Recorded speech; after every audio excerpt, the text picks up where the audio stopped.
বেঁচে থাকার জন্য মানুষের কতটুকু মস্তিষ্ক প্রয়োজন? আমরা মাত্র 10% মস্তিষ্ক ব্যবহার করি, এমন একটি ভুল ধারণা অনেক দিন ধরেই প্রচলিত। অথচ এই ধারণা মোটেও ঠিক নয়। বিজ্ঞানীরা ইতিমধ্যে প্রমাণ করেছেন মানুষ তার মস্তিষ্কের পুরোটাই ব্যবহার করে। তবে স্ট্রোক, মস্তিষ্কে আঘাত বা সার্জারির পর অবস্থাটা একটু আলাদা হতে পারে।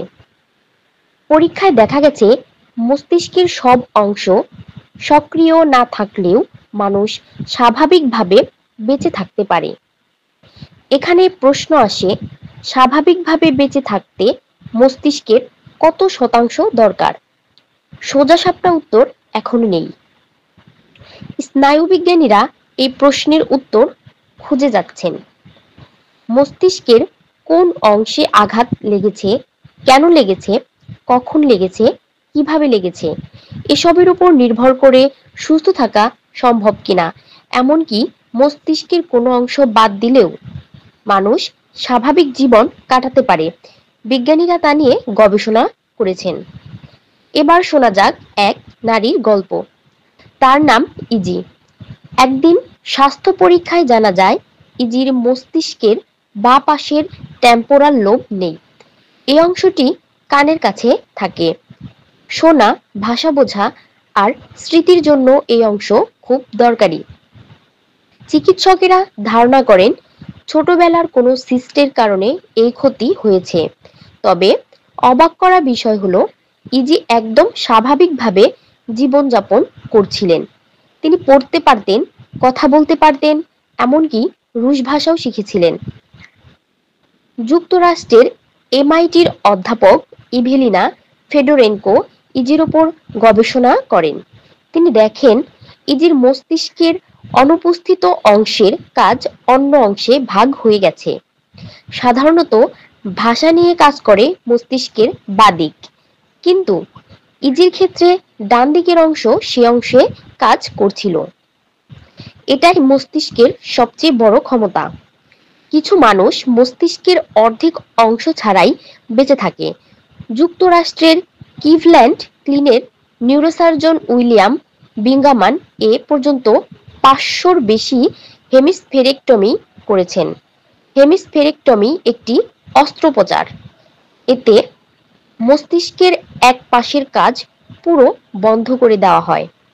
এই পদ্ধতি সাধারণত মারাত্মক মৃগী রোগীদের ক্ষেত্রে ব্যবহার করা হয়। অস্ত্রোপচারের পর সেই অংশ অকেজো থাকলেও শরীরের ভেতরেই থাকে, কারণ কেটে ফেলে দিলে ঝুঁকি বেড়ে যায়। তবে অস্ত্রোপচারের পর স্বাভাবিক জীবন ফিরিয়ে আনা কঠিন হলেও সম্ভব। এমন একজন রোগী মরার কথা বলা যায়। তিনি ছোটবেলায় দিনে প্রায় 50 বার খিঁচুনিতে আক্রান্ত হতেন। মাত্র 9 মাস বয়সে তার হেমিস্ফেরেক্টমি হয়। তারপর হাসা, চলাফেরা, কথা বলা নতুন করে শিখতে হয়েছে। এখন তিনি কিশোরী, একটু ধীরে কথা বলেন, অন্যের কথা বুঝতেও সময় নেন। তবুও মস্তিষ্কের এক অংশ নিয়েই তিনি দিব্যি বেঁচে আছেন।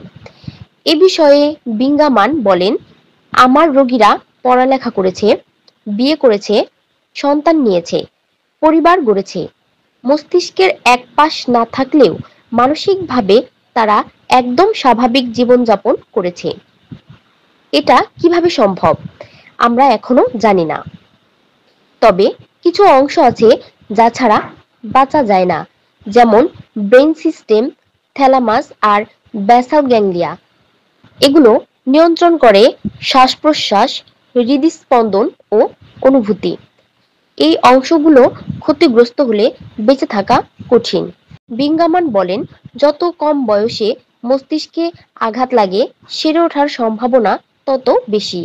যেমন 2 বছরের কম বয়সী শিশুদের ক্ষেত্রে ফলাফল ভালো হয়।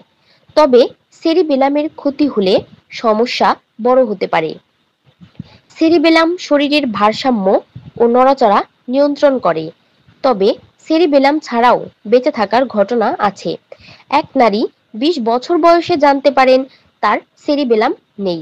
এত বছর তিনি জানতেনই না, যদিও তার কথা বলায় সমস্যা ছিল, চলাফেরাতেও অসুবিধা হতো। এসব ঘটনা প্রমাণ করে মস্তিষ্কের কিছু অংশ অকেজো থাকলেও মানুষ বেঁচে থাকতে পারে, এমনকি অর্ধেক অংশ কাজ না করলেও।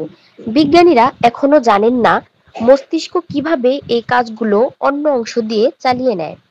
তাই মানুষের বেঁচে থাকার জন্য মস্তিষ্কের কত শতাংশ দরকার, এই প্রশ্নের উত্তর এখনো মেলেনি। তবে এটা নিশ্চিত করে বলা যায়, আমাদের মস্তিষ্কের আমাদের কল্পনার চেয়েও অনেক বেশি রহস্যময় ও বিস্ময়কর।